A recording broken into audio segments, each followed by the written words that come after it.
यथा कालोत्सवानि च पुष्पाञ्जलिर्मया दत्तो प्रहाण परमेश्वर श्री प्राणपुरुषोत्तमाय नमः। मंत्रपुष्पाञ्जलिं समर्पयामि। यज्ञनारायण भगवान की जय हो। बोलिए सद्गुरुदेव भगवान की जय।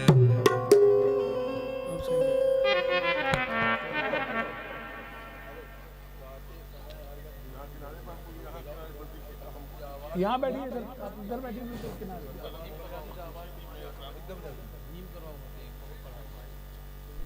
आज्ञा है।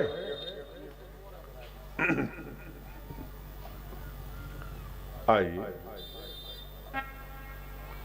आप बिराजिए। यहाँ आपको अच्छा लगे तो यहाँ बिराजिए, सोफे पर अच्छा लगे तो सोफे पर बिराजिए, जहाँ यहाँ पर यजमान के लिए बहुत सुंदर।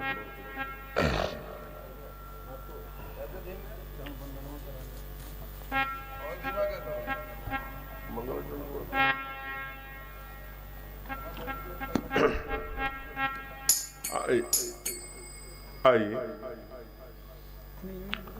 बड़ी भावना से जहां विराजे हैं वहीं से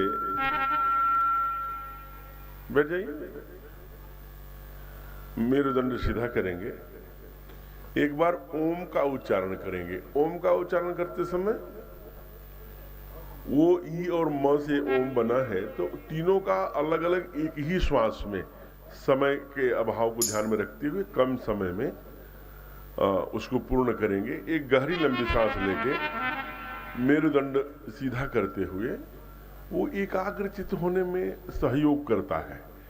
तो और वायु अपान मुद्रा, वायु अपान मुद्रा माने ये शरीर जो पंच महाभूत से बना है, क्षिति, जल, पावक, गगन, समीरा, वायु, अग्नि, आकाश, पृथ्वी और जल, ये पांचों उसी का प्रतिनिधित्व करते हैं। इसलिए परमात्मा ने 5 अंगुलियां बनाई है हाथ में। तो कनिष्ठिका आप सब जानते हैं जल है, अनामिका पृथ्वी है, मध्यमा सूर्य है, तर्जनी वायु है, अंगूठा अग्नि है। इसलिए अग्नि को के मूल में वायु को जो हम लगाते हैं और तीनों अंगुलियों को मोड़ करके अग्नि का ठोर उसमें जोड़ते हैं, तो ये वायु अपान मुद्रा कहलाती है। भैया माइक को छेड़ रहे हैं आप, कहाँ गए? क्या कर दिया? तो ये वायु अपान मुद्रा कहलाती है। आम के आम गुठलियों के दाम। हमें 2 घंटे 3 घंटे 4 घंटे जो भी यथारुचि बैठना है, इसलिए ये करके बैठेंगे। इस समय तमाम फेसबुक और व्हाट्सएप पर एक सूचना चल रही है कि ये लखनऊ के पीजीआई के, ये दिल्ली के एम्स के, ये अपोलो के डॉक्टर का विचार है कि 30 वर्ष के ऊपर के जो लोग हैं वो रात्रि में शंका आदि के लिए उठे तो पहले 1 मिनट बिस्तर पर ही बैठे, क्योंकि ब्लड ठंड के कारण से जम जाता है, तो वो ब्लॉकेजों में जो नसें हैं उसमें उसकी गति धीमी हो जाती है ठंड में। तो 1 मिनट बिस्तर पर बैठ के जब चलेंगे तो हार्ट अटैक वगैरह जैसी परिस्थितियां निर्माण नहीं होंगी। ये अपान वायु अपान मुद्रा भी इसका महाप्राण है। अगर आपको कभी देखना हो तो आपका अगर इतनी वायु अपान मुद्रा माने उसका विस्तार बाद में करेंगे। वायु जब अपान होती है, अपान माने ऊपर, तो ये प्राण घातक होती है, प्राण ले लेती है। लेकिन जब अधोगामी होती है, नीचे की तरफ वायु होती है, तो यही प्राणदात्री बन जाती है। इसलिए कई बार हार्ट आदि की समस्या होने पर हम वायु अपान मुद्रा करने से सहयोग प्राप्त होता है, थोड़ा रिलीफ मिलता है। तो हम बैठे बैठे वायु अपान मुद्रा में मेरुदंड सीधा करके एक बार गहरी लंबी सांस लेकर के केवल 6 मिनट में हम लोग मंगलाचरण पूर्ण करेंगे। आपका सहयोग आइए साथ।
महाराज की जय हो।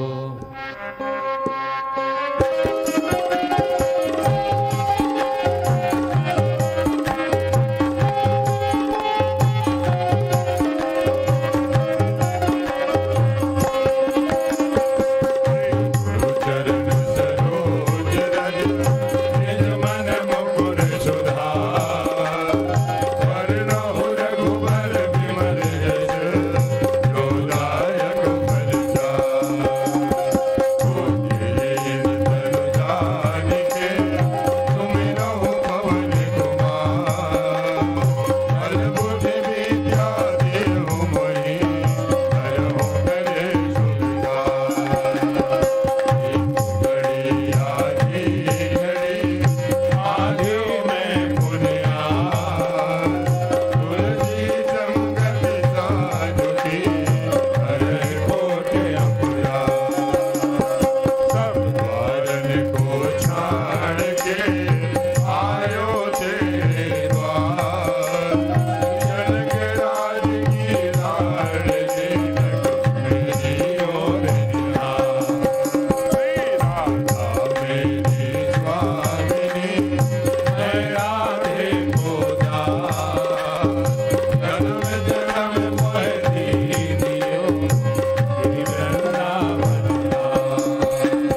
राघवेंद्र सरकार की जय उमापति महादेव की जय पवन सुत हनुमान की जय हो आज के आनंद की जय हो अपने अपने सदगुरुदेव भगवान की जय हो यज्ञ भगवान की जय हो पंडाल में विराजित सभी राम भक्तों की जय हो बाबा काशी विश्वनाथ सरकार की जय हो तीर्थराज प्रयाग की जय हो नमः पार्वती पते महादेव शंभो। आदरणीय संचालक महोदय जी की ओर से सूचना है, 2 से 3 मिनट के लिए वो मंच अपने पास रखेंगे, फिर वो इधर पीठ की ओर आएगा तो फिर हम व्यासपीठ से कुछ चर्चा करें।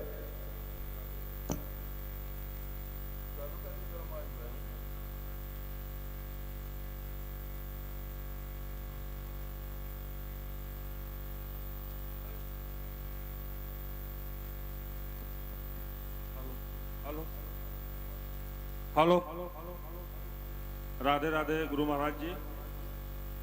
आज श्री राम कथा का ये प्रथम दिवस है और इस कार्यक्रम को आयोजन में हमारे यज्ञ समिति के अध्यक्ष जी और हमारे यज्ञ समिति के जो संरक्षक महोदयगण हैं, जिन लोगों के अथक प्रयास और मेहनत से यह स्वर्णिम अवसर हम सबको मिला है, तो वह कार्यक्रम जो चल रहा है इसी को क्रम में हम अपनी जो संस्कृति है, जो सभ्यता रही है, उसका निर्वहन करते हुए अतिथि देवो भव गुरु महाराज जी हम लोगों के बीच में हैं। प्रवचन का कारवां शुरू हो चुका है।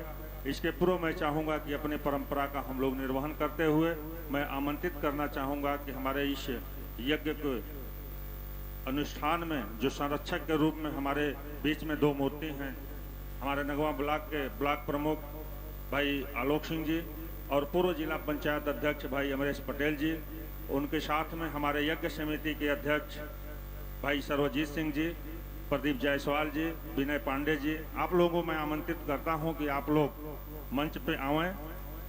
व्यासपीठ पर विराजमान अनंत भगवान हनुमान जी के पुष्प अर्पण कर महाराज जी का आशीर्वाद रज लेने का काम करें।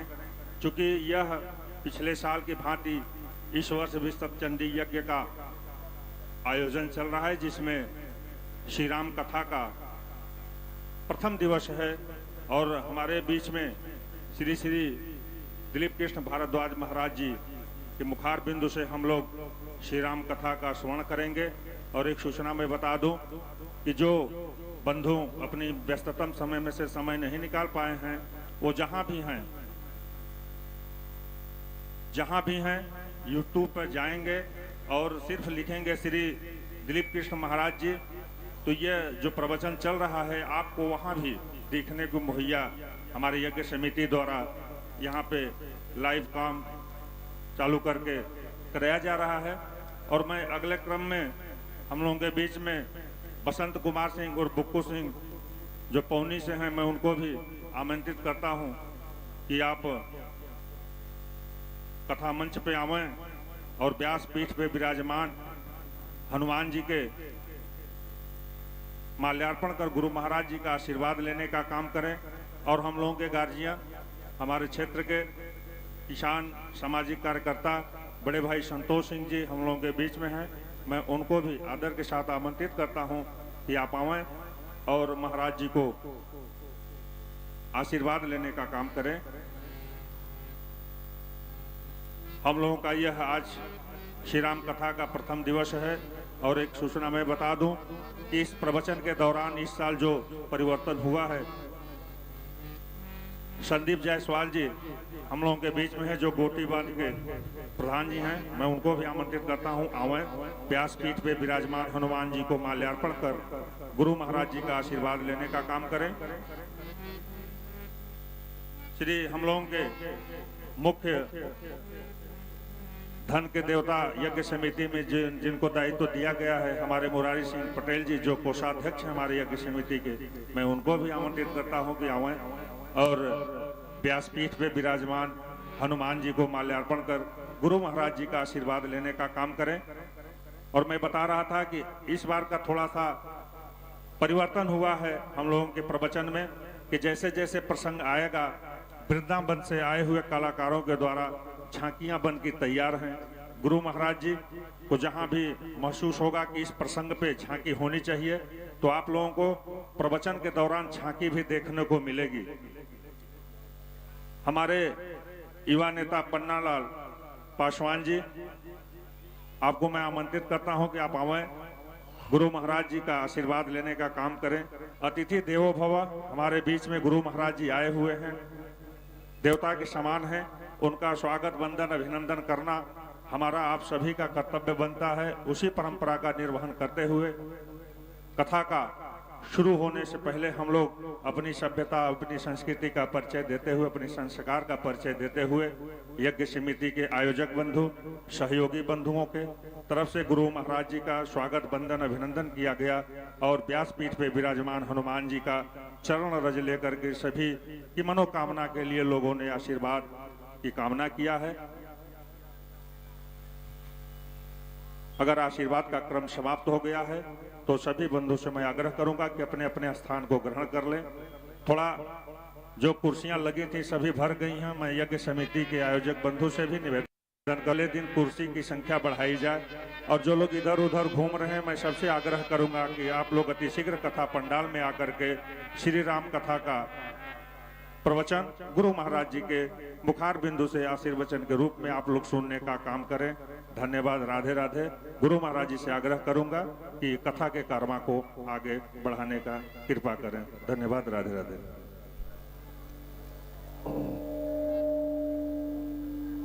ये छिप करके बैठे हैं क्या?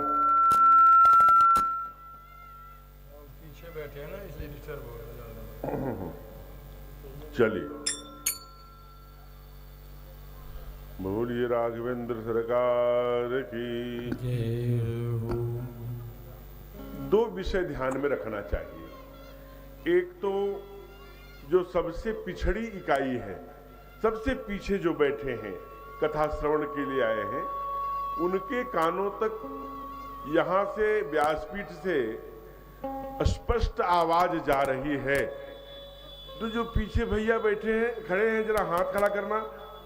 हाथ खड़ा कर, नहीं जो बैठे हैं, नहीं जो खड़े हैं, आवाज ठीक जा रही है, बढ़िया जा रही है। दूसरी सूचना यह है माताओं के लिए, हम प्यारे बच्चों के लिए, कि हमारे ज्येष्ठ पिता जैसे, भाई जैसे, बड़े बाबा की जैसे लोग खड़े हैं और हम 20 वर्ष के नीचे, 30 वर्ष के नीचे के नौजवान हैं, कुर्सी पर बैठे हैं। तो ये कहीं न कहीं आने वाला समय हमारे स्वास्थ्य के लिए ठीक नहीं है। अगर हम पिलोथी मारकर जमीन पर आधे घंटे, 2 घंटे, 4 घंटे नहीं बैठ सकते, तो जिनके घुटने पकड़ लिए हैं, कोई बूढ़ी माँ या कोई बूढ़े बाबा थोड़ी बैठेंगे। तो जो भैया कुर्सी लेके जा रहे हैं, सुनिए, जो कुर्सी इधर बगल से एक पंक्ति और लगाइए, वो बड़ी दूर हो जाएंगे। बड़ी दूर जब हो जाएंगे तो वो ठीक नहीं। इधर जो पंक्तियां लगी हैं, दाहिने तरफ एक पंक्ति लगाइए भाई, तो वो नजदीक भी रहेंगे, हमारी दृष्टि कक्षा में भी रहेंगे, मुझे अच्छा भी लगेगा। जो लोग जमीन पर बैठ सकते हैं, समिति से आग्रह है कि आगे बढ़िया चकाचक सफेदा लगवा दे, जिससे कि जो लोग कुर्सी पर बैठ सकते हैं, माताएं जमीन पर बैठेंगी। जैसे रासलीला रात में होगा तो हम लोग जमीन पर बैठ के देखते हैं, तो वैसे जमीन पर भी बैठते हैं, तो समझ लेना कि परमात्मा की और कृपा हो रही है। बाकी मेरी पुनः सूचना है कि बच्चे कृपया अपने से कुर्सी छोड़कर आगे आकर के धूप में, बढ़िया धूप खिली है, और बिछाई पर बैठ जाएं। और समिति संभव हो सकेगा तो कल से सामने गद्दा और बढ़िया सफेदा। आपका क्या नाम है? इनका क्या नाम? आपका क्या नाम है? इनका नाम पूछिए, आपका क्या नाम है? जोर से बोलिए। ये बच्चे का जो जमीन पे बैठा है, विशाल। विशाल जी के लिए जोरदार ताली करिए। देखिए, बैठ जाओ बेटा जमीन पर। ये और आगे आगे जमीन पे बैठिए, कुर्सी और आगे आगे बैठिए। देखिए विशाल जी इधर बैठे हैं जमीन पर, इनके पीछे सब बच्चे आ जाके वहां बैठ जाइए। ये है, सभी बच्चे आ जाइए विशाल जी के पास। अच्छा, बस व्यवस्था का काम पूरा हो गया, क्योंकि समय पहले ही बहुत विलंब हो चुका है। यह कथा 2 बजे से घोषित है, 3:30 बज रहे हैं। 1.5 घंटे विलंब ही कैसे पूरा करेंगे? 7 बजे रासलीला प्रारंभ हो जाएगी, इसी में आधे घंटे 1 घंटे झांकी का भी कार्यक्रम, तो सारा समय से करना पड़ेगा। आज पहला दिन है, इसलिए चर्चा नहीं करेंगे। अब कोई भी एक आग्रह है, एक सूचना, हाथ जोड़कर चरणों में, हम जब प्रवचन कर रहे होंगे, सुन रहे होंगे, उस बीच हम नहीं उठेंगे। हर 15 से 20 मिनट में एक भजन होगा। उस भजन में हमें घर जाना है, भूख लगी है तो जाना है, बहू घर में अकेली है, कहीं घर में बैठे बैठे मलाई न खा ले, इसलिए सास लोगों को जाना है, तो वो जा सकेंगी। कब? भजनों में। लेकिन कथा में आप उठेंगे तो मुझे, और ऐसे भी कथा बाधित होगी, समय थोड़ा है। आपको जानकर सर्वप्रथम अब बैठ जाइए, बच्चों पर थोड़ी सी निगरानी रखनी पड़ेगी। कथा प्रारंभ कर रहे हैं। बोलिए हनुमान जी महाराज की जय। जब यह कथा भोले बाबा ने सती को, पार्वती को सुनाना प्रारंभ किया, तो जो मानस के तज्ञ बैठे हैं, रामायण के राम कथा के जानकार बैठे हैं, वो जानते हैं। उन्होंने एक चौपाई पढ़ी। क्या पढ़ा?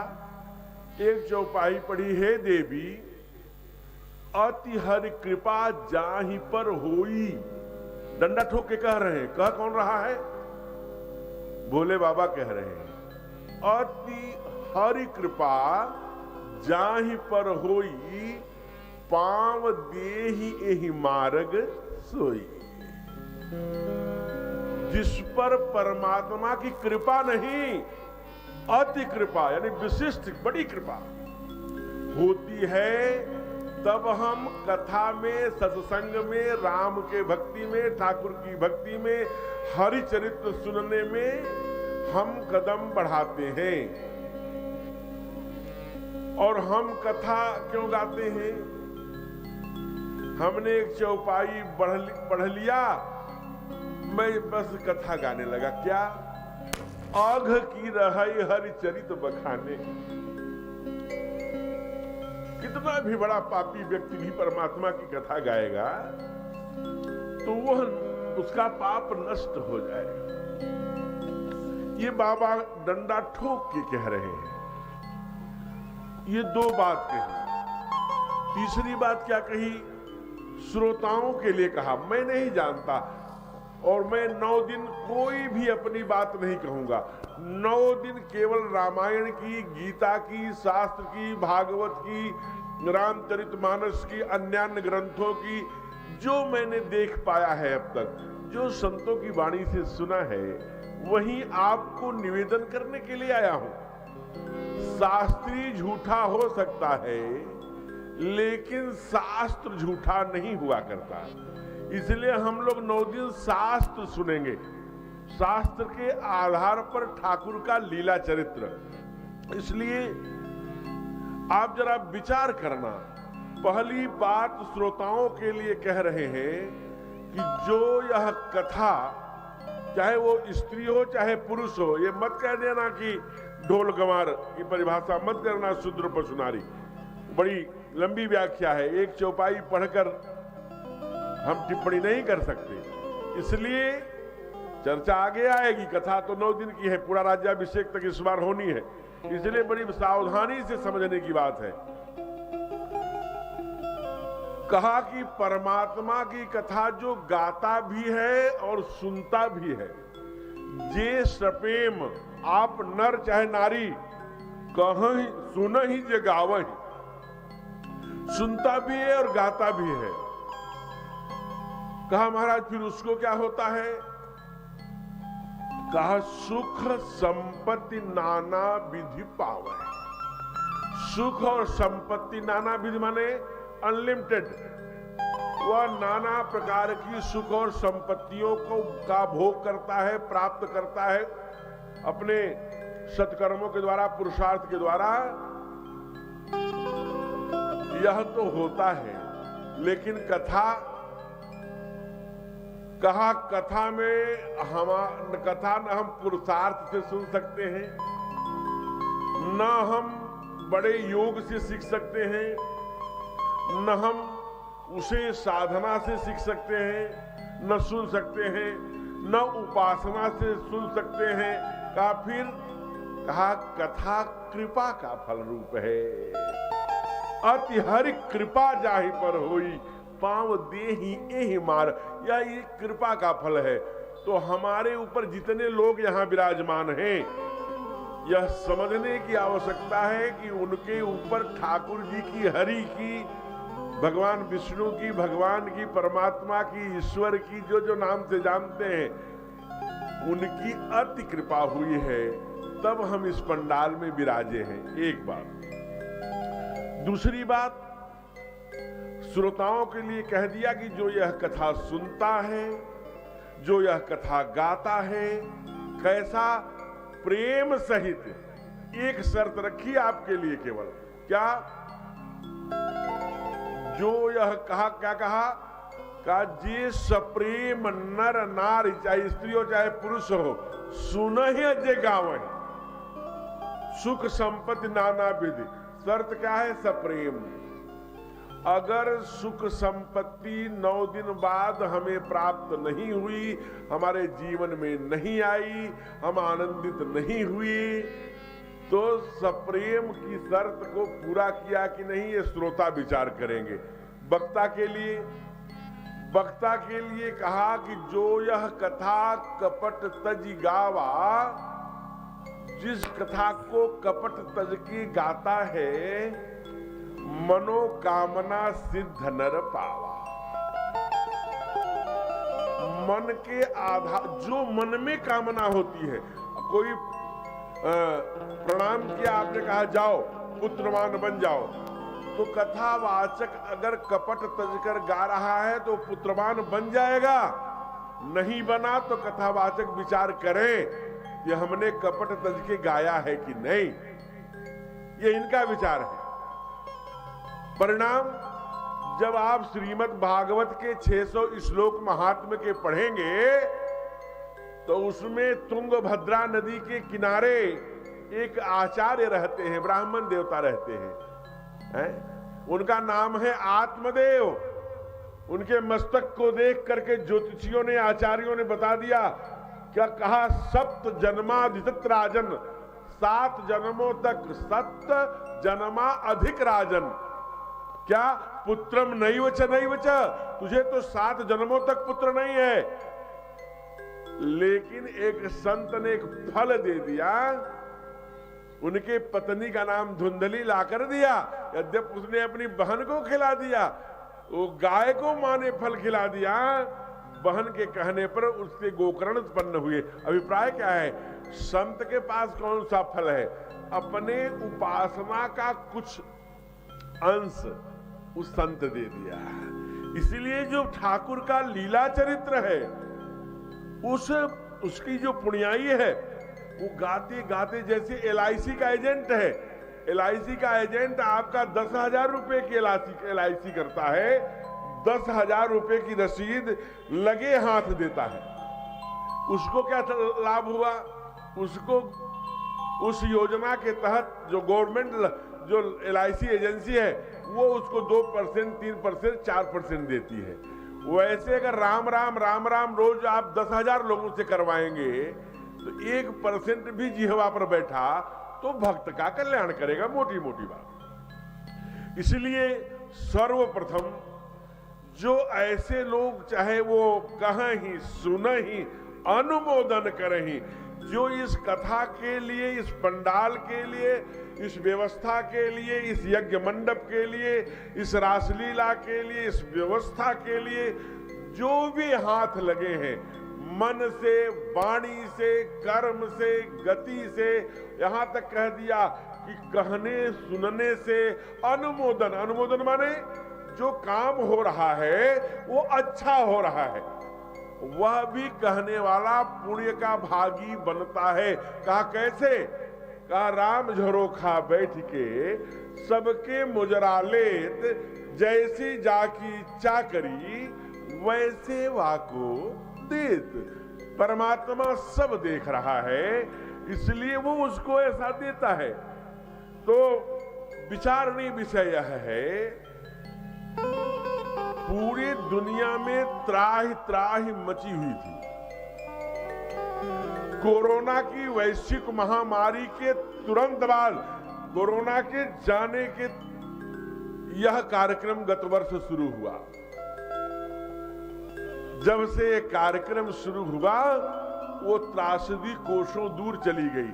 अभी आपके नॉर्थ ईस्ट के एक बहुत नजदीकी देश है जहां, जिसे आप जानते हैं, उन्होंने समुद्र में भी घर बना लिया।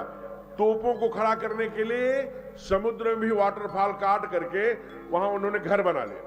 वहां तोपें खड़ी होती हैं। प्रकृति नष्ट कर दिया। चाइनीज चावल आप देखते हैं, वो रबर के चावल बनाने लगे, रबड़ के पेड़ बनाने लगे। परिणाम क्या हुआ? आप देख रहे हैं रोज न्यूज में क्या हाल है। ये पीपर पूजने वाला देश है हो है? यहां शनिवार और पहुंच करके लेके लोटा चल, लोग हंसी उड़ाते रहे, लेकिन हम पीपल पूजते रहे।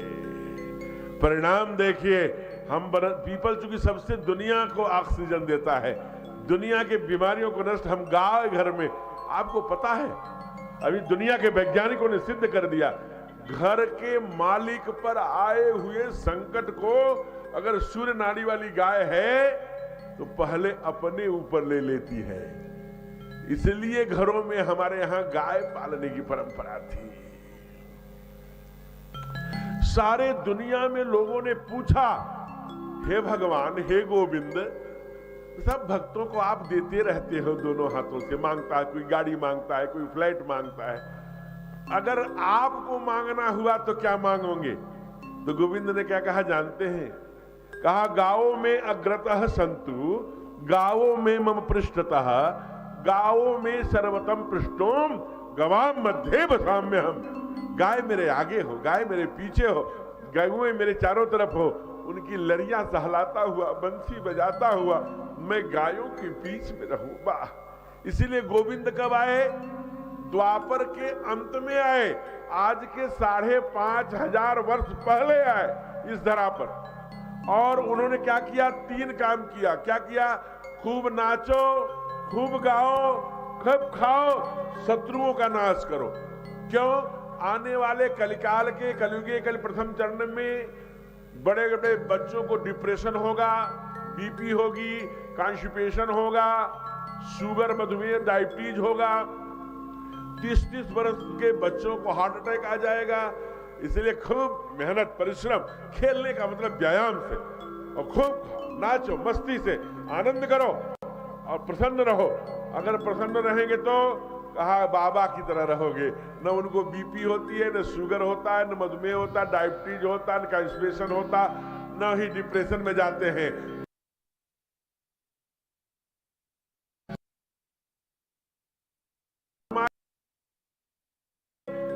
सर्वप्रथम जो हमारी यज्ञ समिति है, जो हमारी कथा समिति है, वैनी की, जिन जिन लोगों ने भी इसमें जाने अनजाने सहयोग किया है, चाहे वो कथा श्रवण के लिए उपस्थित होकर, और उनको मैं इस व्यासपीठ से आज प्रथम दिवस, आज रविवार सायंकाल 5:30 बजे तक मुख्य नक्षत्र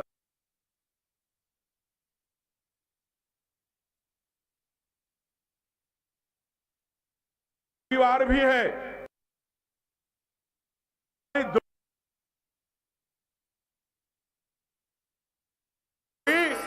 तीर्थ पति आओ सब कोई, सब प्रयागराज की ओर जा रहा है।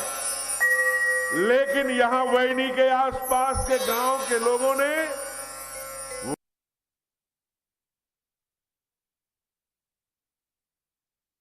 कलश कल लगा जाए दसियों हजार माताएं एक ही रंग में पीला वसन पहन के, पीली साड़ियां पहनकर खलियारी से वैनी तक 10 किलोमीटर बिना कोई चप्पल, बिना कोई जूता, बिना कोई पदत्राण, कोई पदवेश पहने 10 किलोमीटर पैदल चली है। इनके लिए जोरदार तालियों से अभिनंदन। यह भक्ति आपको कहीं नहीं मिल सकती।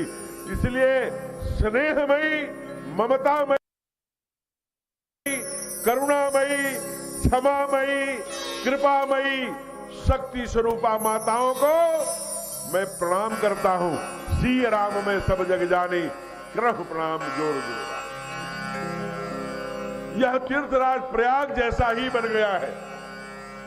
इसलिए आइए, जब हम एक सिद्धांत जीवन में विचार करके समझना चाहिए, जो हम देखते हैं।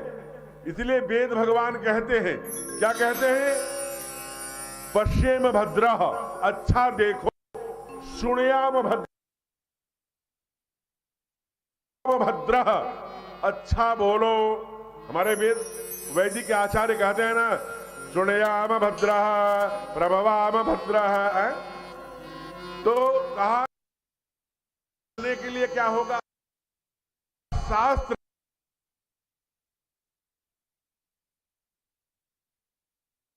के द्वारा, वाणी के द्वारा, वही हम जो चित्त में आएगा वही चिंतन में आएगा, जो चिंतन में आएगा चित्र बनेगा, वैसा चरित्र होता जाएगा। उसी के रूप में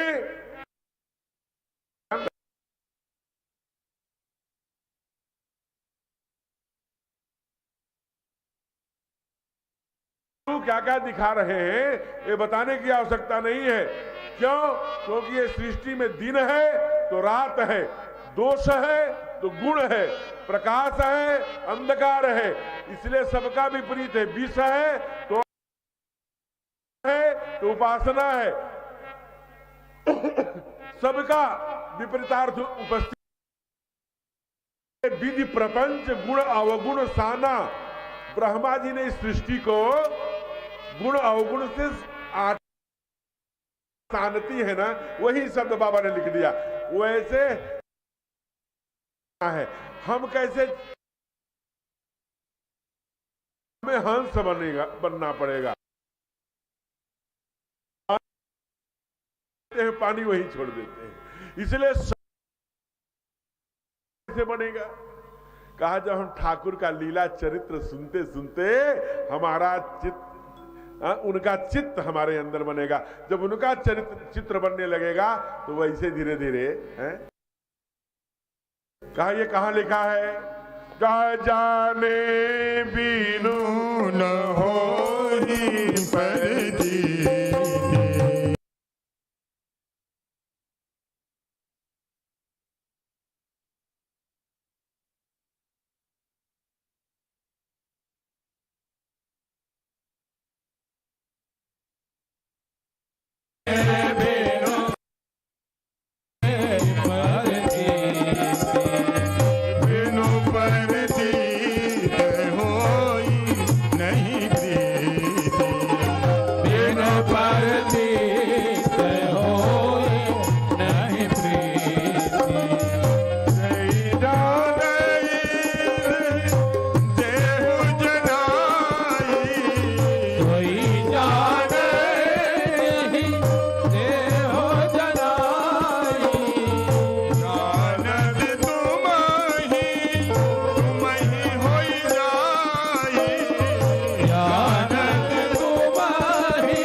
जानेंगे नहीं तो हमारी प्रीत कैसे बढ़ेगी जी?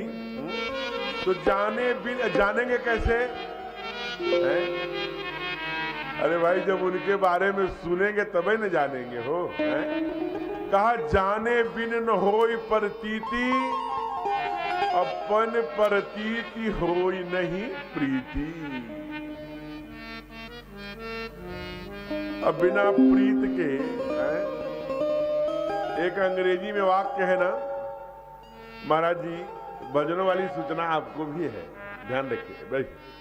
कहा कि जाने बिन न होई प्रतीति, बिन एक अंग्रेजी में है ना कि relations by the product, emotions by the product the emotion relation. भावना से ही रिलेशन माने संबंध का निर्माण होता है। हमने माँ की कलाइयां पकड़ा है तो माँ हृदय में जगेगी ना, माँ है? भावना हमारी कैसी है, इसलिए ठाकुर जी जब आए जनकपुर में पहली बार, जब धनुष यज्ञ हो रहा था, सब देखने लगे। कोई कह रहा है अरे ये तो मेरे रिश्तेदार जैसे लग रहे हैं, कोई कह रहा नहीं ये तो काल जैसे दिख रहे हैं, कोई कह रहा नहीं ये तो सखा जैसे दिख रहे हैं। कहा सगन सजन प्रिय लागे, कोई को लग रहा है कि दामाद जैसे दिख रहे हैं, किसी को संतों को लग रहा है कि मेरे इष्ट देव पहचान, मेरे इष्ट देव लग रहे हैं।